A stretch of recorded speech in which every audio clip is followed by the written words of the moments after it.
So this is my AGM Spectrum 4K LRF. This is 30 minutes after sunset. I'm shooting or looking into a bowl that's about 20 feet below me, and it is even darker down there. Again, 30 minutes after sunset, I could see under the feeder, but it would be hard to make out anything other than it was an animal. This oil battery on the hill is 1,070 yards away, and I can see it with the naked eye, but it's a gray blob. The light gathering capability of the scope is just absolutely amazing. I will go through some different zoom settings just to see how it looks as I zoom in at this distance.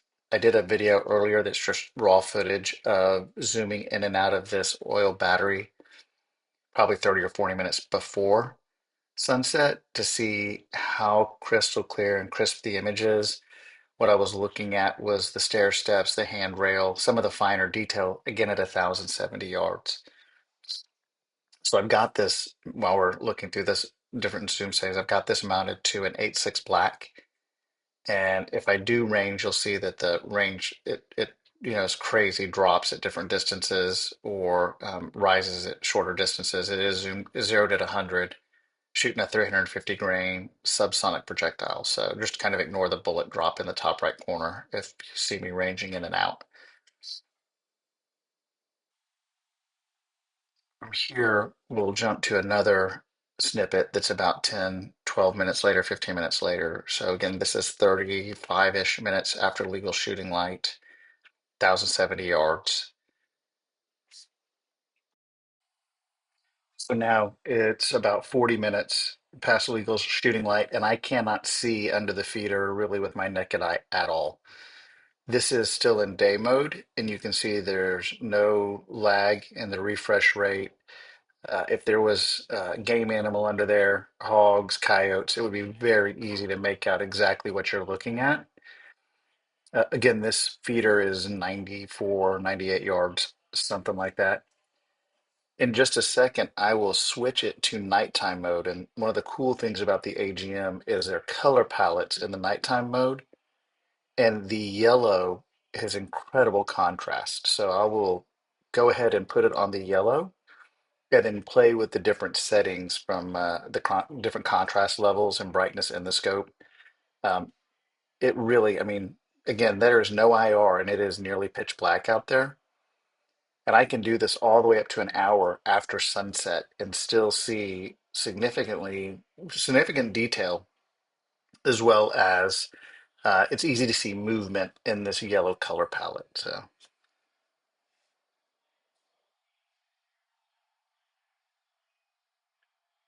you can't really tell the brightness changes. That's more on the inside of the scope, the brightness of the screen. So I was just playing with the different contrast settings. I found that a little bit higher number, that 6.7, really gave you good outline and detail.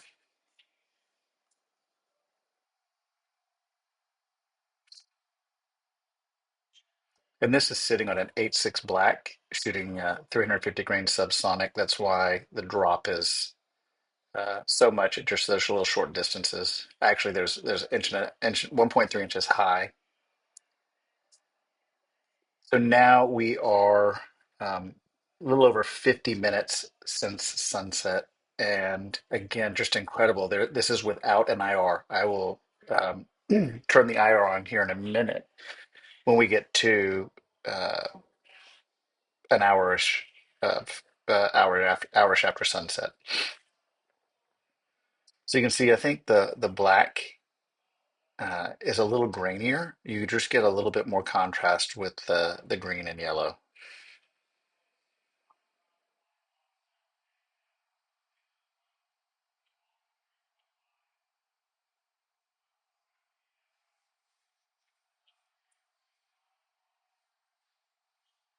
It does pixelate as you zoom in with the this low light, but just phenomenal light gathering. Best I've ever seen in any of the digital night vision scopes. Now we are a full hour past sunset and kind of really out of light. This is about as far as I could take it. I was comparing this to another scope that really at about 35, 40 minutes after sunset wasn't usable. Now I've turned on, this is a Sniper Hoglight 50 LRX. And again, we're only 94, 95 yards to the feeder, but um, almost too much light for this. I need to get a dimmer switch for that Sniper Hoglight.